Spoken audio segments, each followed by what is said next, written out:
Well, very good morning to you, Desiree, and of course to our SABC viewers. Indeed, we at that state of readiness briefing that will be presided by the likes of Sivir Kwahobe, who's the DA Federal Congress spokesperson. She'll be just talking about the state of readiness ahead of the party's elective conference that will be taking place tomorrow and will be concluding on Sunday. So we won't just only be seeing the election of, the various leaders of the DA, but of course the party is expected to, adopt various policies, robustly engage on those policy proposals and then pass them as resolutions. But let's just actually take this conversation to Sivir. Sivir, thank you so much for joining us. So it is all systems go. Is everything on track? Absolutely. We are expecting over 2,000 delegates this weekend. Many of them have already arrived here in Joburg. But more importantly, I think this is a really important Congress for us for two reasons. One, the last Congress, delegates were not able to gather because of COVID-19 and people, we had to adopt an online system. But also number two is that this is a Congress that is just going to be just before the 2024 elections. If we were to accept that the research we are all seeing that the ANC is likely to dip below 50% in 2024, then this is going to be the Congress where the DA delegates are going to be electing leadership that is likely going to be sitting at the table negotiating what a South African government is going to look like in 2024. So on that score, it's incredibly important. But on the administrative side, we're ready.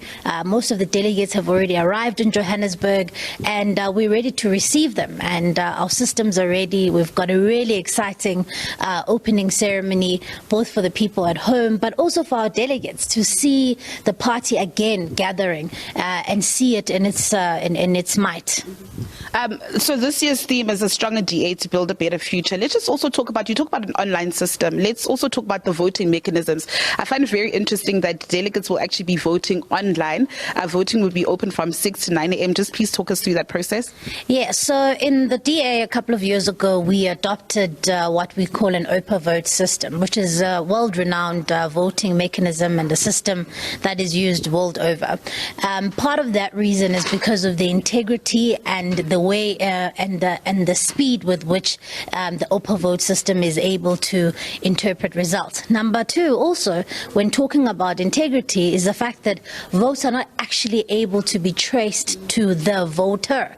And so while we're able to do what we would normally do in a manual vote over a day, we're able to do it in a matter of hours, but also protecting the integrity of the vote. Because in a political system, what you don't want is you do not want delegates feeling as though they're being tracked or people know how they're voting, because ultimately it's their choice and it's their vote is their secret and however they vote.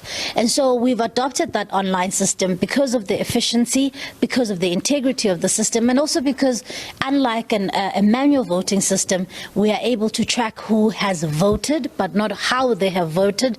And we're of the view that it's time we push the organization to 2023 and start adopting some of these really modern ways of doing politics. So will this also be a time to self-introspect as a party? I mean, the DA has been through a lot.